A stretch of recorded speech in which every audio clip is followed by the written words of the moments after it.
వెంగళరావు నగర్ లో KTR road show నడుస్తుంది. BRS working president KTR పాల్గొన్నారు. లైవ్ లో చూద్దాం. Thank you. ఇప్పుడు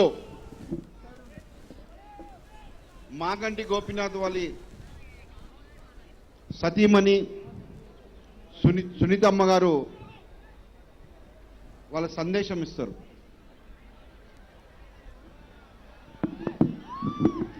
నాకు ఈ అవకాశం ఇచ్చిన మీ అందరి మధ్యలో ప్రజల మధ్యలో ఇచ్చినందుకు కృతజ్ఞతలు తెలుపుకుంటున్నాను.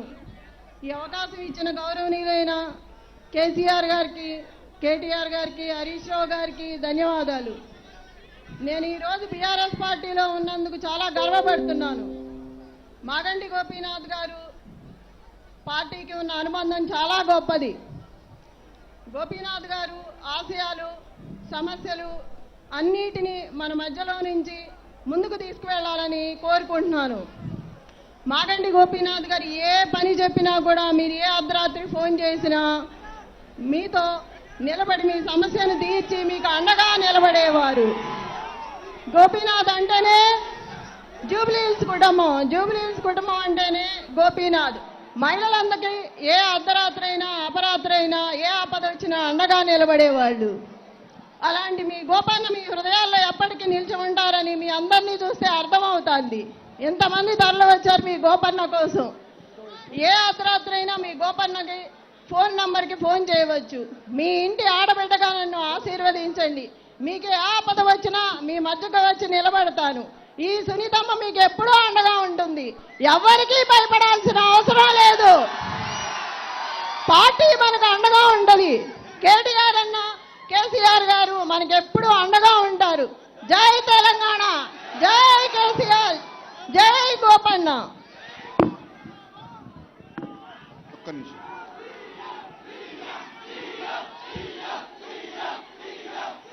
ఇప్పుడు పెద్దలు బీఆర్ఎస్ వర్కింగ్ ప్రెసిడెంట్ మరి మన రథ సాదరి మనందరినీ ముందు విజన్గా యూత్ని తీసుకెళ్లే రామన్న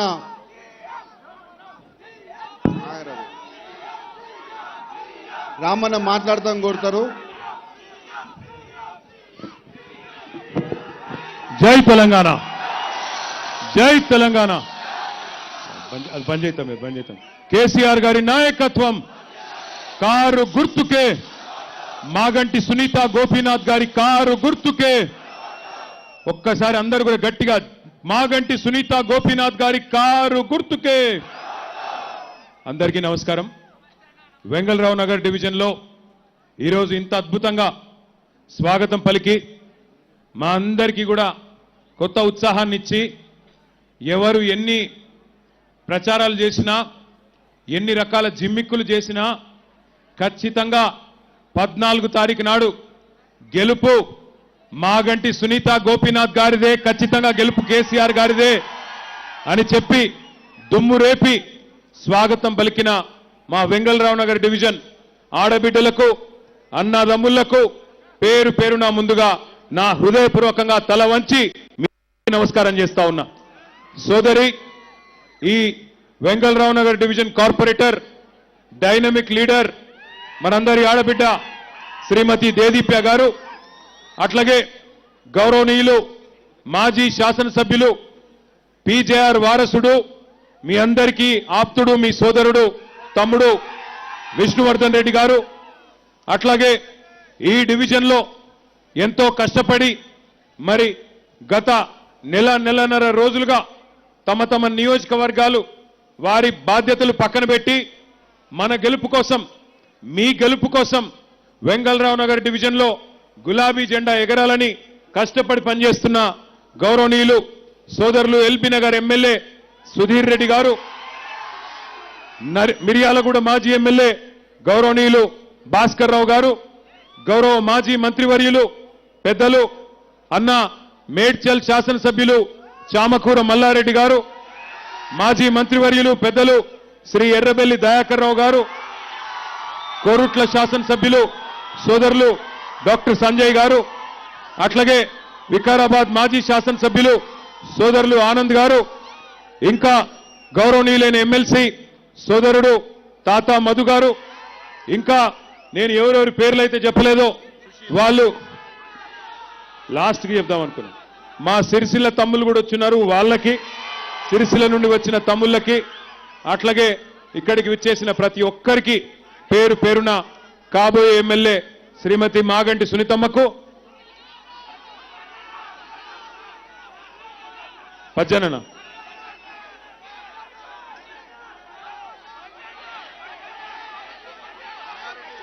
మల్లన్న,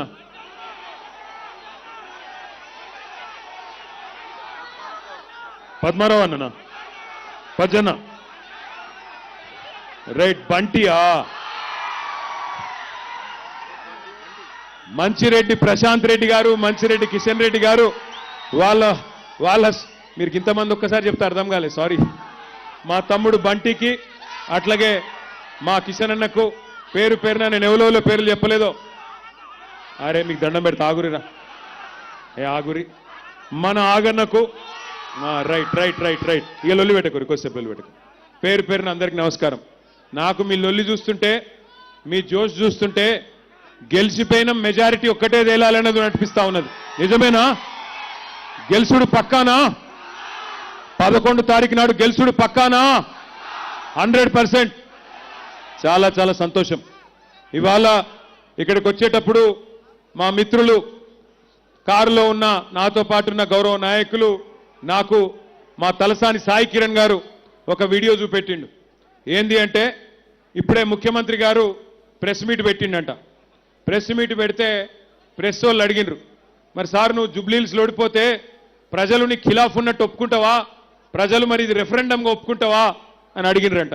అడిగితే ఆయన ముందే చేతులు ఎత్తేసిండు, గట్లెట్లయితుంది, జుబ్లీహిల్స్ ఓడిపోతే ఏమవుతుంది, ఏం కాదు, ఇక నేను ఒప్పుకోను, ఏమైనా చిన్న చిన్న మార్పులుంటే చేసుకుంటా అని చెప్తున్నాడు. అంటే దాని అర్థం ఏంటంటే, రేవంత్ రెడ్డికి కూడా తెలిసిపోయింది, పక్కాగా 14 తారీఖు నాడు ఇక్కడ ఎగరబోయేది గులాబీ జెండా అనే మాట రేవంత్ రెడ్డి కూడా తెలిసిపోయిందా? పక్కానా? గది జరిగింది. ఇక్కడికి వచ్చేటప్పుడే చూసిన, అర్థమైపోయింది అందరికీ. దయచేసి మిత్రులందరికీ నేను ఒక్క విజ్ఞప్తి చేస్తా ఉన్నా, గౌరవ ఆడబిడ్డలకు, అన్నదమ్ములకు ఒక్క ప్రార్థన మీతో.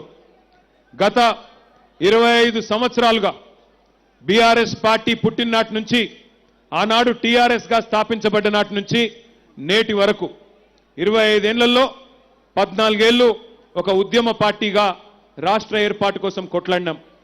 ఆ తర్వాత మీ దయతో, మీ ఆశీర్వాదంతో, పెద్దలు కేసీఆర్ గారి నాయకత్వంలోనైతేనే తెలంగాణ బాగుంటది అని మీరు ఆశీర్వదిస్తే 10 ఏళ్లు, దాదాపు 10 ఏళ్లు, 9.5 ఏళ్లు అధికార పార్టీగా మీకు సేవలు అందించినాం.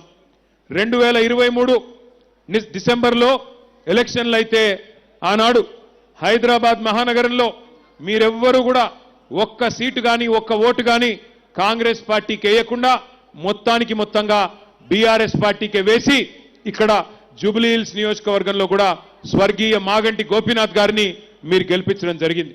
హైదరాబాద్లో ఒక్క సీటు కూడా కాంగ్రెస్కి ఇవ్వలేదు.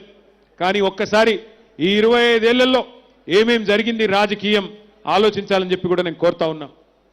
ఎంతో మంది ముఖ్యమంత్రులు మనం చూసినాం. 25 ఏళ్ల కింద మన పార్టీ పెట్టిన నాడు చంద్రబాబు నాయుడు గారు ముఖ్యమంత్రి, ఆ తర్వాత 3 ఏళ్లకి రాజశేఖర్ రెడ్డి గారు ముఖ్యమంత్రి అయినారు. ఆ తర్వాత రాజశేఖర్ రెడ్డి గారు పోయిన తర్వాత రోసయ్య గారు తర్వాత కిరణ్ కుమార్ రెడ్డి గారు, తర్వాత కేసీఆర్ గారు, తర్వాత ఇప్పుడున్న రేవంత్ రెడ్డి గారు. అంటే 6 ముఖ్యమంత్రుల్ని 25 ఏళ్లలో చూసినాం. ప్రభుత్వాలు మారుతూ ఉంటాయి, అధికారం మారుతూ ఉంటుంది.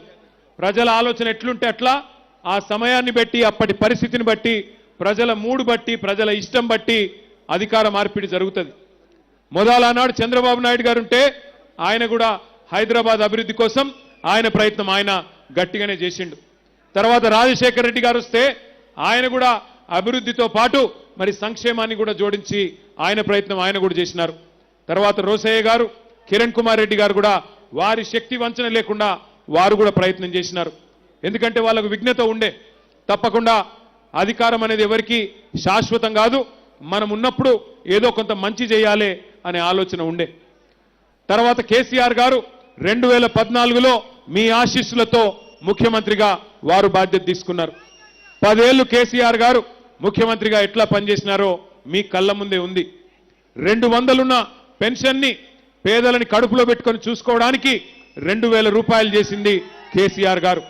ఒక ఆడపిల్ల పెళ్లి చేసుకుంటే ఆ కుటుంబానికి కష్టం రావద్దు, ఆ కుటుంబం ఇబ్బందుల పాలు కావద్దు, అప్పుల పాలు కావద్దు అని ఆలోచించి 1,116 రూపాయలు ఎవ్వరు అడగకపోయినా దాదాపు 15 లక్షల మంది ఆడబిడ్డల పెళ్లిళ్లు కళ్యాణ లక్ష్మి షాదీ ముబారక్ పేరుతో చేసింది కేసీఆర్ గారు.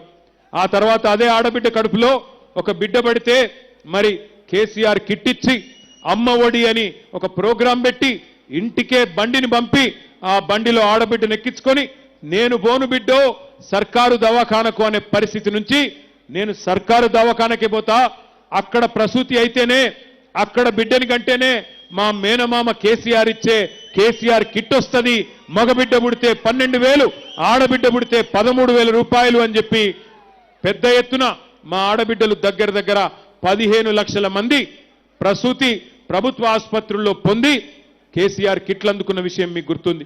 అట్లాగే కేవలం సంక్షేమమే కాకుండా మరి పెద్ద ఎత్తున భావితరాల కోసం హైదరాబాద్ మహానగర అభివృద్ధి కోసం ఎన్నో అభివృద్ధి కార్యక్రమాలు చేసుకున్నాం. హైదరాబాద్లో దాదాపు 42 ఫ్లైఓవర్లు, షేక్పేట ఫ్లైఓవర్తో సహా 42 ఫ్లైఓవర్లు మనం కట్టుకున్నాం. అట్లాగే మెట్రో రైలు నిర్మాణం చేసుకున్నాం. మీ జూబ్లీ హిల్స్ నియోజకవర్గంలో 8.5 కిలోమీటర్లు మెట్రో రైలు కూడా నిర్మాణం పూర్తి చేసుకున్నాం. అట్లాగే బ్రహ్మాండమైన దవాఖానా మీ వెంగళరావు నగర్ డివిజన్లోనే కరోనా వచ్చిన తర్వాత హైదరాబాద్లో ఇంకా ఆసుపత్రుల సంఖ్య పెరగాలి అని చెప్పి 1000 పడకల ఆసుపత్రి మీ వెంగళరావు నగర్ డివిజన్లోనే 900 కోట్ల రూపాయలతో 1000 పడకల ఆసుపత్రి కూడా కట్టించింది కేసీఆర్ గారు. దాంతో పాటు హైదరాబాద్ మహానగరంలో పరిశ్రమను పెంచుకున్నాం. ఐటీ రంగాన్ని దూసుకొని పోయే విధంగా మన ప్రభుత్వం వచ్చినాడు 2014లో ఐటీ పరిశ్రమ కేవలం 3,20,000 మంది పనిచేసేది. కానీ మన ప్రభుత్వం దిగిపోయే నాటికి దగ్గర 9.5 లక్షల మంది ఐటీ ఉద్యోగులు ఇక్కడ పనిచేసే విధంగా, అంటే కొత్తగా 6 లక్షల పైచిలకు ఐటీ ఉద్యోగాలు సృష్టించి బెంగళూరు నగరాన్ని దాటే విధంగా అద్భుతంగా పనిచేసుకున్నాం. ఐటీ ఎగుమతులు మన ప్రభుత్వం ఆనాడు 2014లో వచ్చినాడు కేవలం 57,000 కోట్లు. దాన్ని 2023 నాటికి 2,41,000 కోట్లకు తీసుకొని పోయినాం. ఏం జరిగింది? ఐటీ పెరిగితే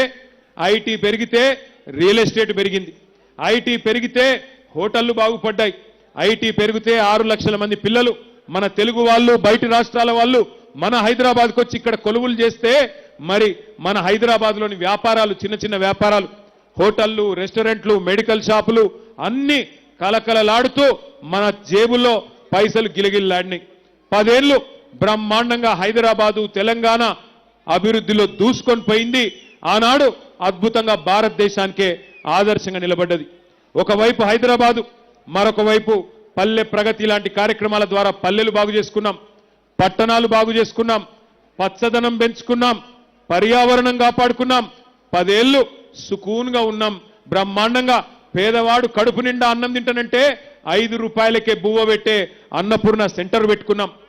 బస్తీల్లో ఉండే పేదవాళ్లకు సుస్థి చేస్తే 350 బస్తీ దవాఖానాలు పెట్టుకున్నాం. ప్రైవేటు మెడికల్ డయాగ్నాస్టిక్ సెంటర్లకు పోయే అవసరం లేకుండా డయాగ్నాస్టిక్ సెంటర్లు పెట్టుకొని గరీబోళ్లను కడుపులో పెట్టుకొని చూసుకున్నాం ఆనాడు. అందుకే ఒకసారి కాదు 2 సార్లు జీహెచ్ఎంసీలో ఇదే వెంగళరావు నగర్ డివిజన్ నుంచి గులాబీ జెండానే గెలిపించినారు మీరు. 2 సార్లు 18లో 23లో మాగంటి గోపీనాథ్ గారికి బ్రహ్మాండమైన విజయం అందించింది ఇదే వెంగళరావు నగర్ డివిజన్. ఇది 10 ఏళ్ల మన ట్రాక్ రికార్డ్. నిన్న నేను ప్రజెంటేషన్ ఇచ్చిన 10 ఏళ్లలో బీఆర్ఎస్ ప్రభుత్వం జూబ్లీ హిల్స్ లో ఏం చేసింది అంటే అన్ని కలిపి సంక్షేమము, అభివృద్ధి. సంక్షేమం అంటే బతుకమ్మ వస్తే హిందూ ఆడబిడ్డలకు బతుకమ్మ చీర పెట్టుకున్నాం, రంజాన్ వస్తే ముస్లిం ఆడబిడ్డలకు రంజాన్ తోఫా ఇచ్చుకున్నాం, క్రిస్మస్ వస్తే క్రిస్టియన్ ఆడబిడ్డలకు, క్రిస్మస్ కుటుంబాలకు, క్రైస్తవ కుటుంబాలకు క్రిస్మస్ కానుక ఇచ్చుకున్నాం. అట్లా కడుపులో పెట్టుకొని గరీబులను బ్రహ్మాండంగా చూసుకున్నాం. పెద్దవాళ్ళు పేదవాళ్ళు అనే తేడా లేకుండా హైదరాబాద్ని ఒక ఎకనామిక్ ఇంజన్ గా పెంచుకున్నాం. మరి 2 ఏళ్లైంది కాంగ్రెస్ ప్రభుత్వం వచ్చి. మీరు ఆలోచించాలని చెప్పి నేను కోరుతా ఉన్నా. దయచేసి ఆలోచించండి. రెండేళ్ల ఈ కాంగ్రెస్ ప్రభుత్వంలో రేవంత్ రెడ్డి గారు ముఖ్యమంత్రి అయిన తర్వాత ఎవరికైనా మంచి జరిగిందా ఆలోచించండి. ఎన్ని మాటలు చెప్పి అరిచేతిలో వైకుంఠం చూపెట్టి ఎన్ని దొంగ హామీలిచ్చి అడ్డగోలు మాటలు చెప్పి గద్దెకెక్కినరో ఒక్కసారి ఆలోచించండి. ఎన్ని హామీలు, ఎంతమందిని మోసాలు, ఎంతమందిని బుకాయించే ప్రయత్నం చేసినారో ఒక్కసారి వారి మాటల్లోనే మీరు వినండి అని చెప్పి నేను కోరుతా ఉన్నా. రేవంత్ రెడ్డి గారు వీడియో పెట్టమ్మా. ఈ గ్యారెంటీ పత్రం మీకు ఇస్తారు, ఇది దాచి పెట్టండి. పోలింగ్ బూతుల ఓటు వేయడానికి పోయినప్పుడు దీనికి దండం పెట్టండి, పూజ చేయండి.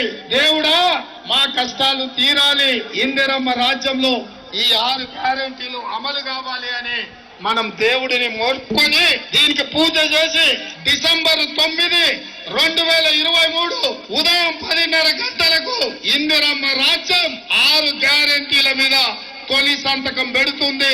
100 రోజుల్లో ఈ పథకాలను అమలు చేస్తా. మీ ఇంటికి తీసుకొని వచ్చి మీ ఇంట్లో వివరాలు రాసుకొని ఈ కార్డు మీ ఇంట్లో ఇచ్చి రావటం జరుగుతుంది. ప్రతి ఇంటికి ప్రతి కాంగ్రెస్ కార్యకర్త వచ్చి ఈ కార్డు ఇస్తాడు. దయచేసి నేను ప్రజలందరికీ విజ్ఞప్తి చేసేది ఏంటంటే ఈ కార్డు చాలా అత్యంత విలువైనది. ఈ గ్యారంటీ కార్డుని అత్యంత భద్రంగా భద్రపరచుకోండి. 3 నెలలు జాగ్రత్తగా దీన్ని కాపాడుకోండి. మా ప్రభుత్వం రాగానే మీరు ఈ గ్యారంటీ కార్డు తీసుకొని రాగానే అందరికీ 100 రోజుల్లో దీన్ని అమలు చేసేటువంటి కార్యక్రమం చేయబోతా ఉన్నాం. విన్నారా ఏం చెప్పిండ్రు? 6 గ్యారంటీలు అని చెప్పిండ్రు. 6 గ్యారంటీలు యాదుకున్నాయా? పెద్ద మనుషులకు ఏం చెప్పిండ్రు? పెద్ద మనుషులకు కేసీఆర్ గారు 2000 పెన్షన్ ఇస్తే నేను 4000 ఇస్తా అని చెప్పిండు. వచ్చిందా 4000 పెన్షను? కొద్ది గట్టిగా చెప్పాలా, వచ్చిందా లేదా? ఆ వెనకాల ఉన్న వాళ్ళు చెప్పట్లేదు. పెన్షన్ వస్తుందా? भाइयों बहनों वजीफा मिल रहा क्या? आसरा पेंशन 4000 आपको मिल रहा क्या? మహిళలకు చెప్పినారు 2,500 ఇస్తా నేను నెలకి, ప్రతి మహిళకి 18 ఏళ్లు నిండిన ఆడబిడ్డకి నెలకు 2,500 ఇస్తా అని చెప్పిండు. వచ్చిందా ఒక్క ఆడబిడ్డ కన్నా? వచ్చిందా? కొద్ది గట్టిగా చెప్పాలా, వచ్చిందా రాలేదా? ఒక్కరికన్నా వచ్చిందా? అత్తకు 4,000, కోడలకు 2,500 అన్నాడా? ఇక 2,500 ఇస్తలేడు కానీ 1,000,000 మందిని కోటీశ్వర్లను చేస్తాడట. 1,000,000 మందిని కోటీశ్వర్లు. ఏది ఆడపిల్లల్ని? ఎవరన్నా ఇక్కడ కోటీశ్వర్లు అయిన వాళ్ళు ఉన్నారా ఆడబిడ్డలు? రేవంత్ రెడ్డి గారి ప్రభుత్వం వచ్చినాక చెల్లె నీకు కోటీశ్వర్లు అయిపోయినావా? అయిపోయిందా? ఇంకొక మాట చెప్పిండు, వికలాంగులుంటే 6,000 రూపాయలు ఇస్తా. కేసీఆర్ గారు 4,000 రూపాయల పెన్షన్ ఇస్తున్నారు, నేను 6,000 రూపాయలు ఇస్తా. ఇవన్నీ ఇటు సూర్యుడు అటు పొడిచినా నేను 100 రోజుల్లోనే 100 రోజుల్లోనే 6 గ్యారంటీలు అమలు చేస్తా అని చెప్పి ఆ దానవీర శూరకర్ణ సినిమాలో దుర్యోధన లెవెల్లో డైలాగులు కొట్టిండు. పెద్ద పెద్ద డైలాగులు కొట్టి మొత్తానికి ఓట్లు కొల్లగొట్టిండ్రు, అధికారంలోకి వచ్చినారు. మరి అధికారంలోకి వచ్చిన 2 ఏళ్లలో ఏం చేసినారయ్యా కాంగ్రెస్ ప్రభుత్వం అంటే, ఇవాళ మొత్తంగా చూస్తే హైదరాబాద్ని బర్బాద్ చేసి, హైదరాబాద్లోని వ్యాపారాలు దివాలా తీసే విధంగా చేసి, రియల్ ఎస్టేట్ను కుదేలు చేసి, 162 మంది ఆటో డ్రైవర్లు ఆత్మహత్యలు చేసుకునేటట్టు చేసి, 1000 గురుకుల పాఠశాలలు ఏవైతే కేసీఆర్ గారి టైంలో అద్భుతంగా కట్టినామో వాటిల్లో ఇవాళ పిల్లలకు సౌలత్ లేకుండా చేసి 100 మంది పిల్లలు ఆత్మహత్య చేసుకునే విధంగా చేసి, చివరికి 700 మంది రైతులు, అగో మా దయాకర్ రావు గారు అక్కడ నిల్చొని కనబడతా ఉన్నారు, మాజీ పంచాయతీరాజ్ మంత్రి. మొన్ననే పాలకుర్తిలో రైతులు ఆత్మహత్య చేసుకుంటే దయన్న పోయి వాళ్ళని దగ్గర తీసుకొని భయపడకండి అని ధైర్యం చెప్పి ఇవాళ బీఆర్ఎస్ పార్టీ నాయకులు ఎక్కడికక్కడ తనలాడుతా ఉన్నారు. 700 మంది రైతులు 700 రోజుల్లో రోజుకొకరు చొప్పున కాంగ్రెస్ ప్రభుత్వం వచ్చినాక ఇవాళ ఉరిబోసుకునే పరిస్థితి కాంగ్రెస్ వచ్చినాక వచ్చింది. ఈ ఎన్నిక దయచేసి మిమ్మల్ని అందరినీ కోరేది, ఈ ఎన్నిక జరుగుతున్నది మాగంటి సునీత గారికి, అదేవిధంగా ఇక్కడ నిలబడ్డ అభ్యర్థులకు మాత్రమే కాదు. ఈ ఎన్నిక జరుగుతున్నది 6 గ్యారంటీలు అమలు చేస్తామని చెప్పి ఎగ్గొట్టిన పార్టీకి 6 గ్యారంటీలు ఇయ్యాలే, పేదవాళ్లను బాగా చూసుకోవాలి అని మీకోసం గల్లాబట్టి కొట్లాడుతున్న బీఆర్ఎస్ పార్టీకి మధ్యన జరుగుతున్న ఎన్నిక ఇది ఆషామాషి ఎన్నిక కాదు. ఇక్కడికి వచ్చిన మా ఆడబిడ్డలు దయచేసి మీరు జాగ్రత్తగా వినాలి. ఏమైతుంది? కొంతమంది అంటున్నారు ఏమైతుంది కాంగ్రెస్ పార్టీకి ఓటేస్తే జూబ్లీ హిల్స్లో అని. ఏమైతుందంటే, నేను 2,500 రూపాయలు ఇయ్యకపోయినా మా ఆడబిడ్డలు నాకే ఓటేసిండ్రు, నేను 4,000 పెన్షన్లు ఇయ్యకపోయినా ముసలి అవ్వ తాత నాకే ఓటేసిండ్రు, నేను 6,000 రూపాయలు ఇస్తానని చెప్పి 100 రోజుల్లో ఎగ్గొట్టినా నాకే ఓట్లు గుద్దుతున్నారు, మరి నేనెందుకు ఇయ్యాలే తులం బంగారం, నేనెందుకు ఇయ్యాలే స్కూటీలు, ఏమి ఇయ్యకపోయినా ప్రజలను మళ్ళొక్కసారి మోసం చేసినా వాళ్ళు బాగానే ఉన్నారు అని రేవంత్ రెడ్డి గారు అనే అవకాశం ఉంటుంది. ఇంకొక మాట కూడా, ఇప్పుడు నేను ఈ గల్లీలకెళ్ళి వచ్చిన, ఈ గల్లీలకెళ్ళి వచ్చేటప్పుడు చూసుకుంటా వచ్చిన, మరి ఏ ఒక్కటైనా ఇక్కడ పెద్ద పెద్ద ధనికులు ఎవరు లేరు. వెంగళరావు నగర్ డివిజన్ అంటే ఓన్లీ కాలనీలే కాదు, పెద్ద ఎత్తున బస్తీలు కూడా ఉన్నాయి. ఈ బస్తీలలో ఉండే మా అన్నదమ్ములను, మా అక్క చెల్లెలు నేను అడుగుతున్నా, చూస్తున్నారా ఈ ప్రభుత్వం వచ్చినాక ఏం చెప్పిండు రేవంత్ రెడ్డి? ఇందిరమ్మ ఇండ్లు ఇస్తా అని చెప్పిండు. ఇందిరమ్మ ఇండ్లు ఇస్తా, మరి మీ అందరికీ ఎస్సీ ఎస్టీలు అయితే 6 లక్షలు ఇస్తా, లేకపోతే 5 లక్షల రూపాయలు ఇస్తా అని చెప్పిండు. ఒక్కలకన్నా ఇందిరమ్మ ఇల్లు వచ్చిందా తెలంగాణలో? హైదరాబాద్లో ఒక్కలకన్నా ఇందిరమ్మ ఇల్లు వచ్చిందా? ఇందిరమ్మ ఇల్లు ఇచ్చుడు కాదు, ఇందిరమ్మ రాజ్యం అంటే ఏందో ఎరికేనా? బస్తీల మీదకి బుల్డోజర్లు పంపి, బస్తీల మీదకి ఇవాళ జేసీబీలు పంపి పేదవాళ్ల ఇండ్లు కులగొట్టుడే ఇందిరమ్మ రాజ్యం అన్నట్టుగా తయారైంది. హైడ్రా అని ఒక దంద పెట్టిండు. హైడ్రా అనే దంద పెట్టి ఇవాళ హైడ్రాకు ఓన్లీ గరీబోళ్లే తేరగ దొరికిండ్రు. గరీబోళ్ల ఇండ్లు ఇష్టం వచ్చినట్టు కూలగొడతా ఉన్నాడు. నేను చెప్పుడు కాదు, 2 ఏళ్ల 1000 ఇండ్లు రేవంత్ రెడ్డి ఎట్లా కూలగొట్టిండో ఒక్కసారి ఈ వీడియోలలో చూపెడతా, మీరు చూడాలని చెప్పి నేను కోరుతా ఉన్నా. హైడ్రా వీడియో వేయాలని చెప్పి అన్ని కొడితే మేము ఎట్లా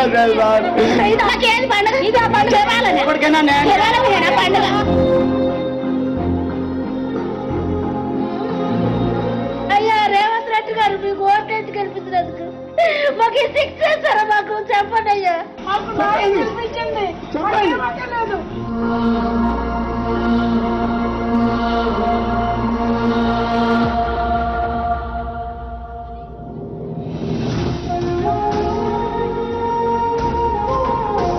ఇల్లు ఎవరు కూలగొట్టినానా? రేవంత్ సార్ కూలగొట్టారు. అప్పుడు మేము ఏడుస్తూ కూడా వదిలేరు. నేను మా ఇల్లు కూలగొడితే అప్పుడు బుక్స్ అన్ని పోయినాయి అన్నా. ఎంత బాధపడ్డామో దేవుడా, ఎక్కడున్నావా తల్లి కదమ్మా, తల్లి కదా.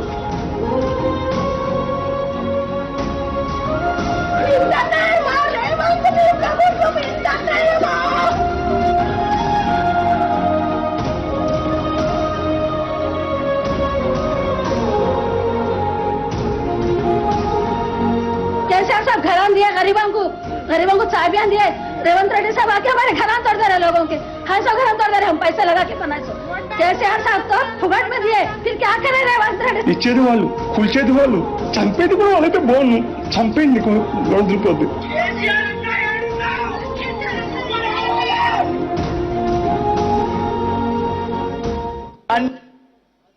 ఇది ఒక్క హైదరాబాద్లో ఒక్క బస్తీ కాదు, ఇలా అన్ని బస్తీలకు కూడా నేను ఒకటే విజ్ఞప్తి చేస్తా ఉన్నా.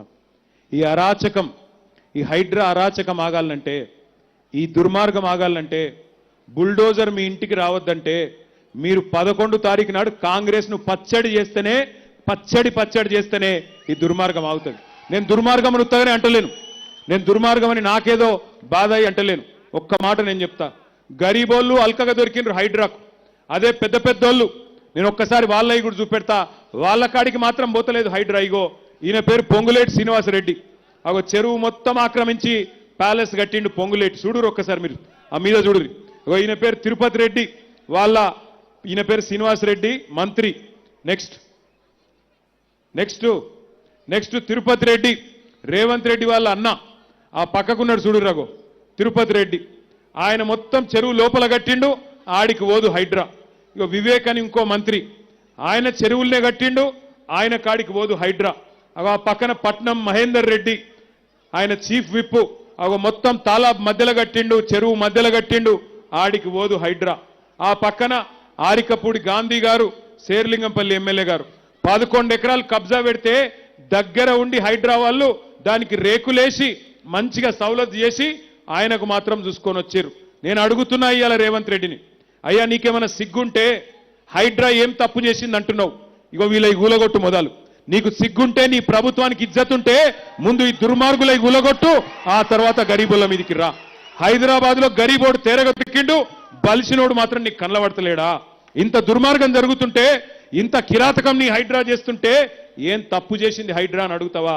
ఇలా హైడ్రాని అడ్డం పెట్టుకొని బ్లాక్ మెయిల్ చేసుకుంటా బిల్డర్ల దగ్గర పైసలు గుంజుకుంటా, ల్యాండ్ యజమానుల దగ్గర పైసలు గుంజుకుంటా ఢిల్లీకి మూటలు పంపుతున్నాడు రేవంత్ రెడ్డి తప్ప హైడ్రాతోని లాభపడ్డాడు ఒక్క మనిషి కూడా లేడు. అందుకే నేను అనేది ఈ పోటీ 11 తారీఖు నాడు జరుగుతున్నది కారుకు బుల్డోజర్కు మధ్యన జరుగుతుంది. మీరు కత్తి మాకిచ్చి యుద్ధం మమ్మల్ని చేయమంటే యుద్ధం మేము చేస్తాం, బుల్డోజర్లకు అడ్డం పోతాం. కానీ కత్తి ఇంకొకరికిచ్చి యుద్ధం నువ్వు చేయి బిడ్డ అంటే మాకు చెయ్యరాదు. ఎందుకంటే ఇప్పుడే మీరు చూసిన ఒక తమ్ముడు అడుగుతున్నాడు, కేసీఆర్ అన్నా ఎక్కడున్నావు అని అడుగుతున్నాడు. బిల్డోజర్ వస్తే నేను అడుగుతున్నా, యుద్ధమేమో కేసీఆర్ అన్నం చేయమంటారు, మరి తల్వారేమో రేవంత్ రెడ్డికి ఇచ్చి తల నరుకుమన్నారు, వాడు నరుకుతున్నాడు, ఏం చేయాలి మేము అని నేను అంటున్నా. ఇవాళ మరి 2 ఏళ్ల ఈ అరాచకానికి, 2 ఏళ్ల ఈ విధ్వంసానికి, 2 ఏళ్ల ఈ సంక్షోభానికి కారణమైన కాంగ్రెస్ పార్టీకి బుద్ధి చెబుదామా వద్దా ఆలోచించండి. అయినా ఈ ముఖ్యమంత్రి ఏమన్నా ముఖ్యమంత్రి లెక్కున్నాడా? ఏం మాటలు మాట్లాడతాడు ఆయన? నాకు తెలియక అడుగుతా. మొన్న చెప్తున్నాడు, మా తమ్ముళ్ళు చెప్పాలి, ఆయన మంత్రి చేసిండు అజారుద్దీన్ని. మన దెబ్బకు అజారుద్దీన్ బైసాబ్ను మంత్రి చేసిండు. చేసినాక చెప్తున్నాడు, మొన్న మీటింగ్లో వెంగళరావు నగర్లో నేను చూసిన, అజారుద్దీన్ అట వరల్డ్ కప్ తెచ్చిండట. ఏం చెప్పాలి? రేవంత్ రెడ్డి మాటలలో నిజాయితీ ఎంత ఉంటుందంటే నేతి బీరకాయల నెయ్యి ఎంత ఉంటుందో రేవంత్ రెడ్డి మాటలలో నిజాయితీ కూడా గట్లే ఉంటుంది. ఒక అజరుద్దీన్ ముచ్చటనే కాదు, ఇటువంటి ముఖ్యమంత్రి బహుశా దేశంలో ఎవరు లేరు. చాలా చిత్ర విచిత్రమైన మాటలు మాట్లాడతాడు ఈయన. నేను ఒక 2-3 చూపెడతా మీకు ఆయన మాటలు, భయం అవుతుంది మీది మీకు గిసుంటోడా అని చెప్పి. జరగా రేవంత్ రెడ్డి మాటలు పెట్టవా జర ఒక్కసారి వినిపించాలి అందరికి మనలోకి. ఇది కాదు ఇంకో తిరిమొరి మాటలు మాట్లాడింది పెట్టి, ఇది మళ్ళీ చూపెడతాం. ఇంకా తిరిమొరి మాటలు మాట్లాడింది ఇంకోటి ఉంటుంది, అది పెట్టు. అంటే ఎంత అన్యాయం అంటే, ఎంత గమ్మత్ అంటే, విప్రో ఇన్ఫోసిస్ CEO ఎవరు అని అడుగుతున్నాడు. ఒకసారి మీకు చూపెడతా, ఇప్పుడే మీరు చూడురి, గా వీడియో ఒకటి చూపెడతా నీకు. అట్లాగే ఇంకొక మాట కూడా నేను మీకు విజ్ఞప్తి చేస్తా ఉన్నా. ఈ ముఖ్యమంత్రి గారు పోని 6 గ్యారంటీల విషయంలో ఫెయిల్ అయింది, అందరికి ఎరికే. కేవలం ఒకటే ఎత్తుకున్నాడు ఆయన. 2 ఏళ్ల నుంచి టైంపాస్ కార్యక్రమం పెట్టుకున్నాడు. కేసీఆర్ గారిని తిట్టాలే, ఆ పూట గడపాలి. కేసీఆర్ గారి మీద కేసు పెడుతున్నా అని చెప్పాలి, ఓ పూట గడపాలి. ఒకరోజు ఫోన్ ట్యాపింగ్ అనాలి, ఒకరోజు కాళేశ్వరం అనాలి, ఒకరోజు ఫార్ములా కేసు అనాలి, టైంపాస్ చేయాలి, ప్రజల దృష్టి మరల్చాలనే చిల్లర ఆలోచనలు తప్ప ఒక్కటంటే ఒక్క హామీ ఇప్పటి వరకు అమలు చేయలే. ఏమన్నా మాట్లాడితే ఒకటే చెప్తాడు, ఫ్రీ బస్సు చేసినా అంటాడు. నేను అడుగుతున్నా మా ఆడబిడ్డల్ని, ఫ్రీ బస్సు బాగుందా అమ్మా? బాగుందా తల్లి? ఫ్రీ బస్సు కథ ఏంటంటే, మహిళలకేమో ఫ్రీ అట, కానీ మీ ఇంట్లో ఉండే మగవాళ్ళకు డబుల్ టికెట్ అట. మీ ఇంట్లో ఉండే పిల్లలకు 25% బస్ ఛార్జీలు పెంచిరట, బస్ పాస్. ఇక అదేం ఫ్రీ పాడైంది? కుడి చేత్తో ఇచ్చుడు, ఎడమ చేత్తో మళ్ళీ గుంజుకున్నాడు, అది ఎట్లా ఫ్రీ అవుతుంది? అట్లాగే ఒక్క గ్యారంటీ అన్న అమలు చేసిండా? ఇవాళ మరి ఓట్లు అడిగేతందుకు రేవంత్ రెడ్డి గారు నేను అడుగుతున్నా, మేము 10 ఏళ్ళు ఏం చేసినామో చెప్పి ఓట్లు అడుగుతున్నాం. 10 ఏళ్ళు ఏం చేసినామో, ఎన్ని కేసీఆర్ కిట్లు ఇచ్చినాం, ఎన్ని లగ్గాలు చేసినాం, కళ్యాణ లక్ష్మి, షాదీ ముబారక్ పేరు మీద జూబిలీ హిల్స్ లో ఎట్లా 4000 డబుల్ బెడ్రూమ్ ఇల్లు ఇచ్చుకున్నాం, హైదరాబాద్ లో 1,00,000 డబుల్ బెడ్రూమ్ ఇల్లు ఎట్లా కట్టినాం, ఇవన్నీ చెప్పి ఓట్లు అడుగుతున్నాం. 42 ఫ్లైఓవర్లు, ఐటీ పరిశ్రమ ఎట్లా పెంచినాం, తెలంగాణ ఆర్థిక ముఖ చిత్రం ఎట్లా మార్చినాం, తెలంగాణ వ్యవసాయ ముఖ చిత్రం ఎట్లా మార్చినాం, తెలంగాణలో సంపద ఎట్లా పెరిగింది, ఒక్కొక్క ప్లాట్ విలువ ఎట్లా పెరిగింది, ఒక్కొక్క జమీన్ విలువ ఎట్లా పెరిగింది, ఇవన్నీ చెప్పి ఓట్లు అడుగుతున్నది బీఆర్ఎస్. నువ్వేం చేస్తున్నావయ్యా? ఏమంటున్నాడు మొన్న మీ కాడికొచ్చి, మీరు నాకు ఓటేయకపోతే రేషన్ కార్డులు రద్దు చేస్తా, నువ్వు నాకు ఓటేయకపోతే తెల్ల సన్న బియ్యం రద్దు చేస్తా. నేను అడుగుతున్నా రేవంత్ రెడ్డిని, వెంగళరావు నగర్ డివిజన్ నుంచి అడుగుతున్నా, నీ అయ్య సొమ్మ, నీ అత్త సొమ్మ, ఎవడి సొమ్ము రద్దు చేస్తందుకు గల్లా బట్టి మీరు మాగంటి సునీతమ్మని గెలిపియండి, అసెంబ్లీలో గల్లా బట్టి నిలదీసి మీది మీకు ఇప్పించే బాధ్యత మాది. ఎందుకంటే రేవంత్ రెడ్డి అనేవాడు ప్రజల సొమ్ముకు ధర్మకర్త తప్ప అదేమైనా అత్త సొమ్ము కాదు, అబ్బ సొమ్ము కాదు.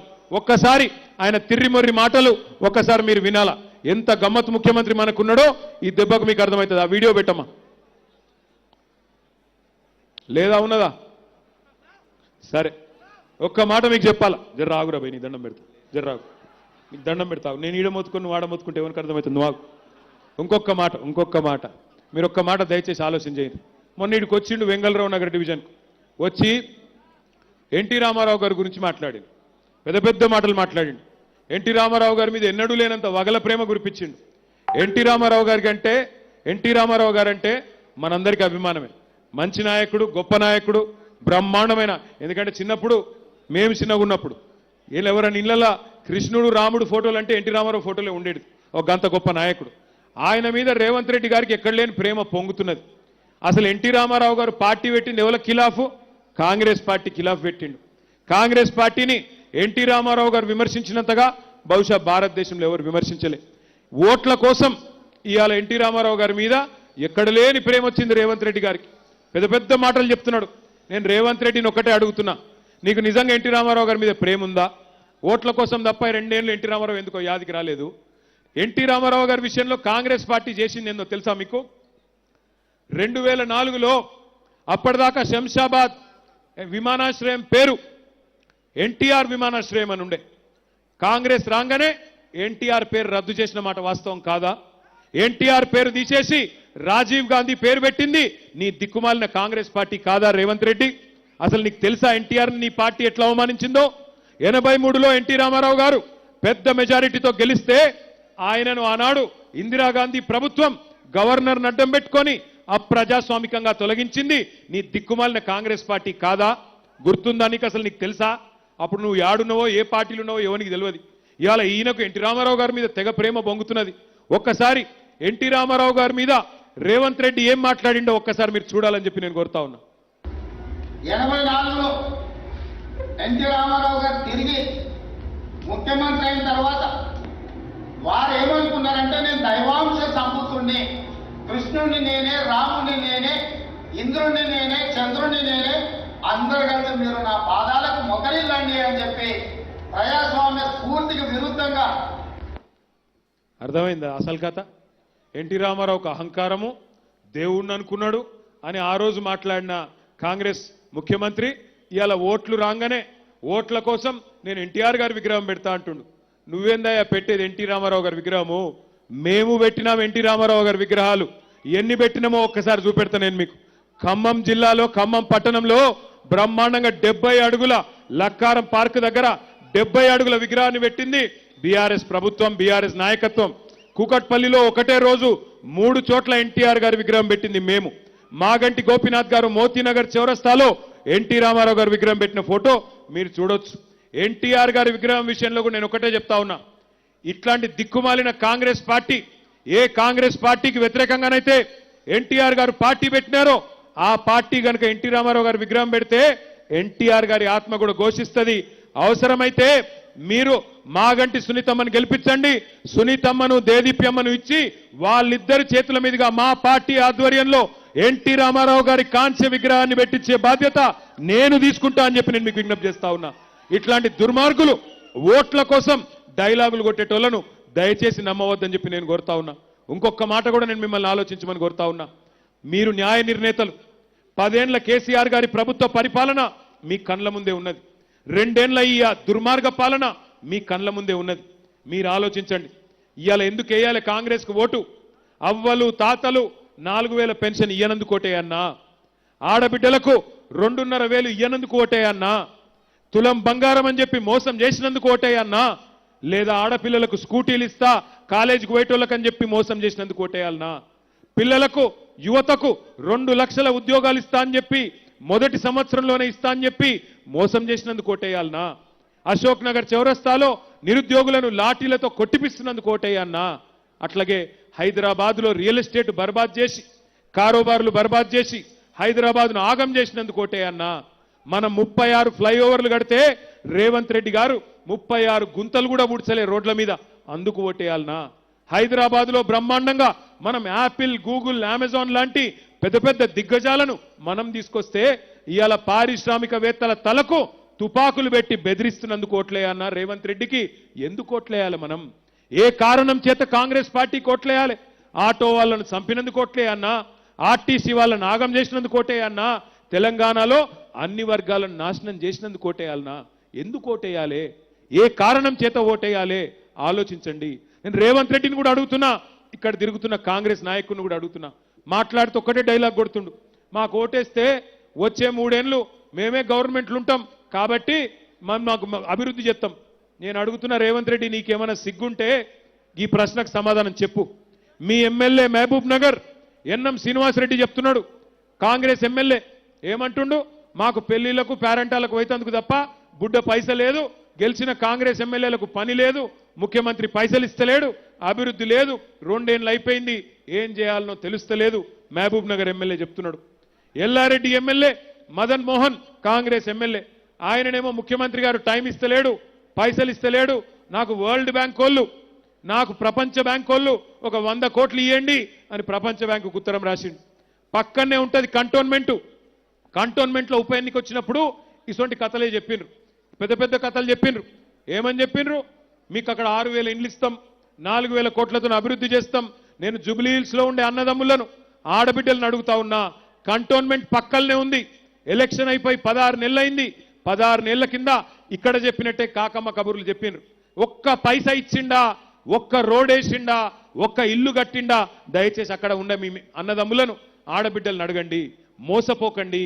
ఒక వ్యక్తి చేతిలో ఒక్కసారి మోసపోతే అది ఆ మోసం చేసిన వాడి తప్పైతుంది.